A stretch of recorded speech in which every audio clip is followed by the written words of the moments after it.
Hey guys, welcome to my channel. Welcome back to my channel. My name's Ruby and today I'm going to be giving you guys my top tips for exam success, including my favorite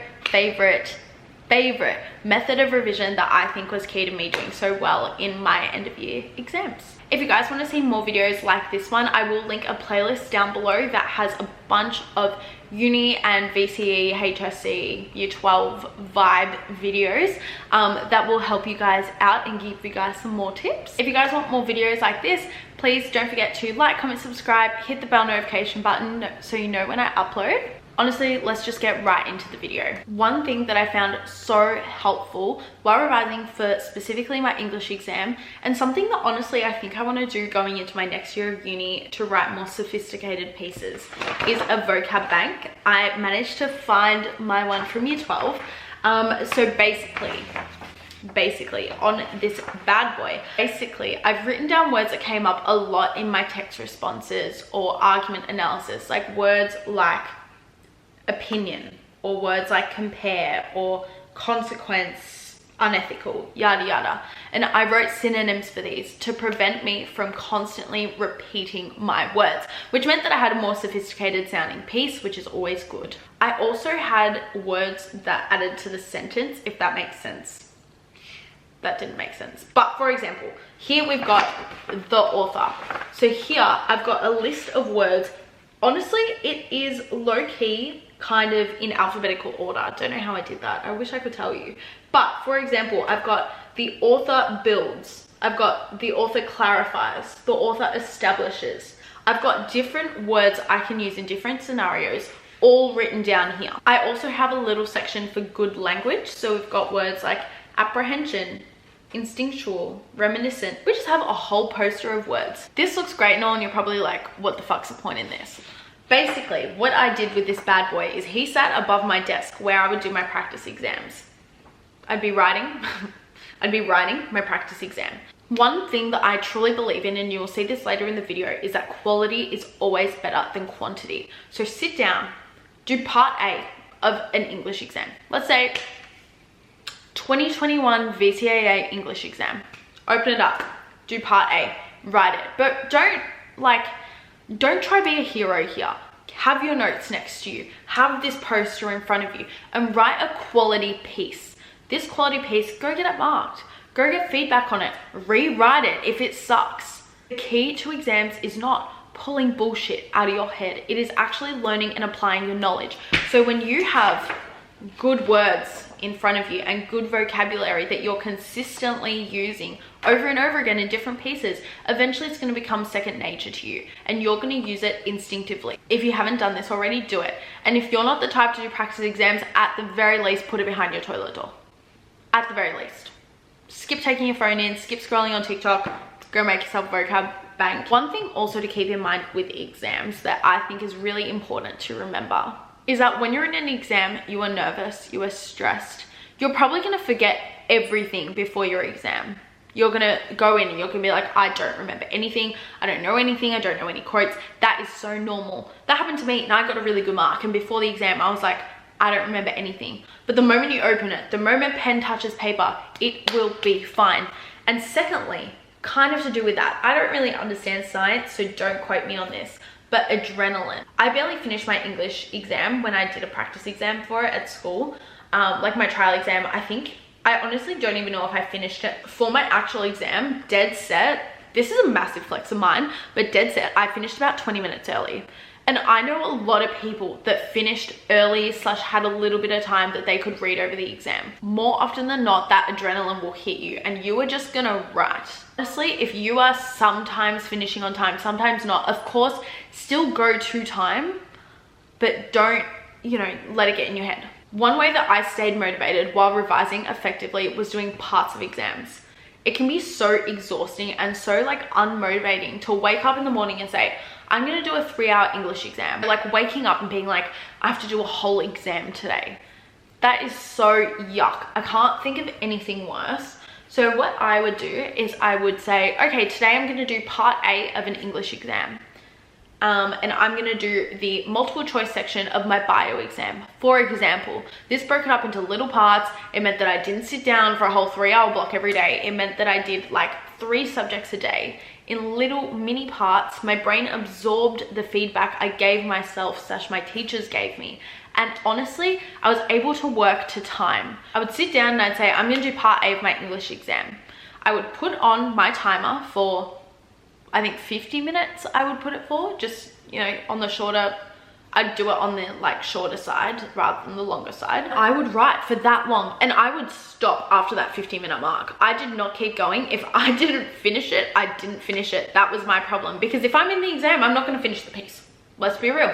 I would sit down, I'd mark it, I'd go get feedback on it, make it perfect. I would go over, I'd rewrite little paragraphs, you know, yada yada.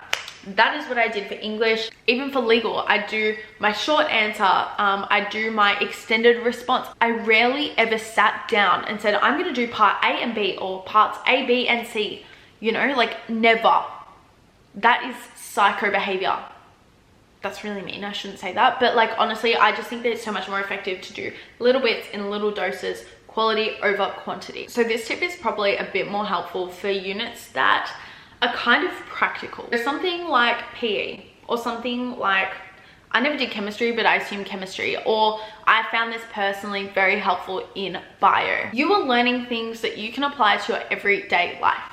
So you are learning about the immune system, the lines of defense. In PE, you're learning about biomechanics. You are learning about energy systems. These things, to learn it properly, in my opinion, you need to be able to apply it to your everyday life. To this day, I left school, what? 3 years ago. 3 years ago, I was learning this. And to this day, if I watch a sport game, I'm like, they're using their aerobic energy system. Whenever there was a COVID outbreak, I was like, oh, quarantine is the first line of defense, yada yada, you know, or like vaccines, like I understood, because all these things that I learned in school, I applied to real life. For example, if you're currently studying for your PE exam, go watch a local sporting game. You go to the gym, go for a swim. And when you do this, think about what you have learned, or go and say, I am gonna think about this biomechanical movement. I am gonna think about this method of recovery, or this method of warm-up. Or when you get sick, or if a friend is sick, think about the lines of defense, or what is working within their body. Friggin' watch a documentary on evolution. Like, just make things make sense to you. For me personally, things made more sense when I applied it to real life.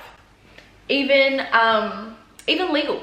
We currently, I don't know by the time you see this video, but we currently are in the middle of like a referendum. You learn about this in legal. You learn about how referendums work, how legislation is made, yada yada. Go watch some documentaries, go watch the news, go read some articles, and it will make sense to you. All these things, you will remember the content so much better if you go actually immerse yourself in real life. And while doing that, you apply things that you've learned in class. This is very much a niched piece of advice. It's mostly for subjects that have an open book. I think that's only math subjects, but please don't quote me on that. For the love of God, I don't remember. It's been 3 years since I left school. For maths, what I did, and I think it was personally great. It was a genius move by me, and you should do it too. I'm just gonna sit down like this. My formula book, is that what it's called? I can't remember. But my book basically had my notes in it.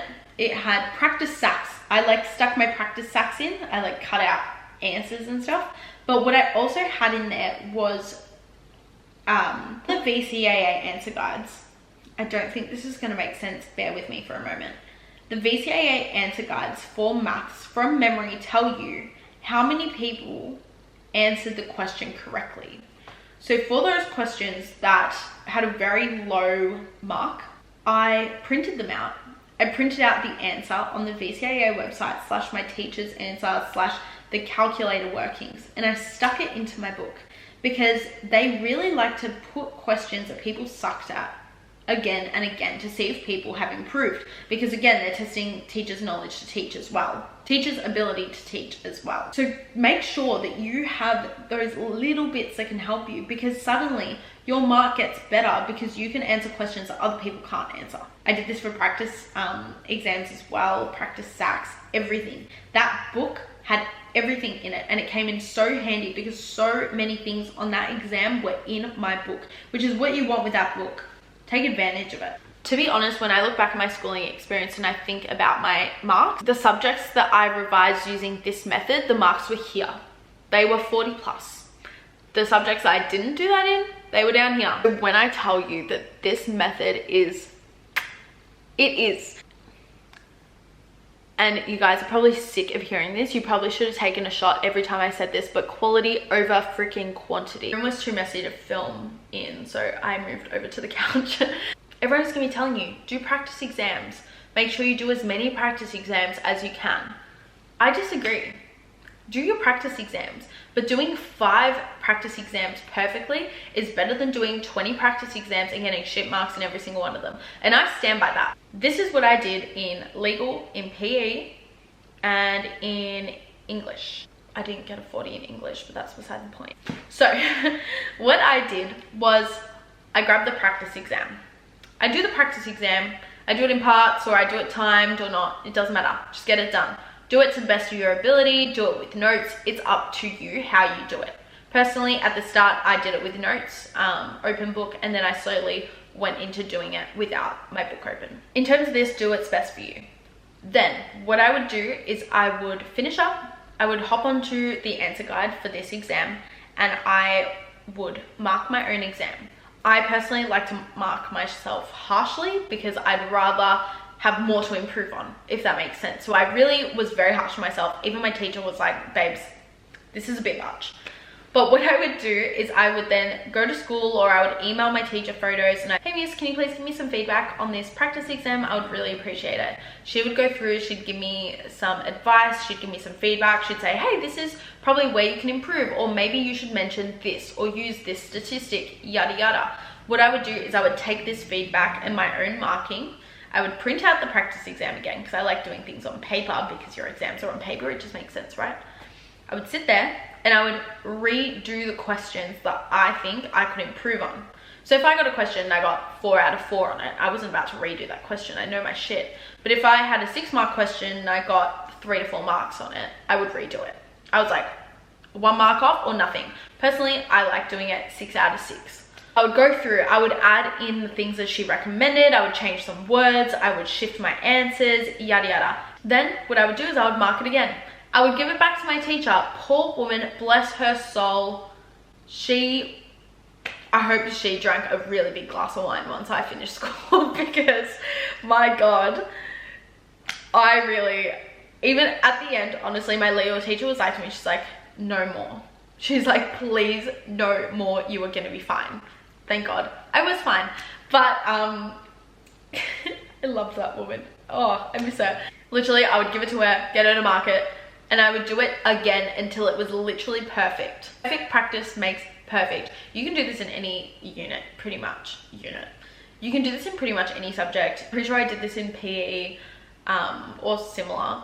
I did it in English, like just getting that constant feedback and then improving your answers until it's perfect. Then move on and do another exam.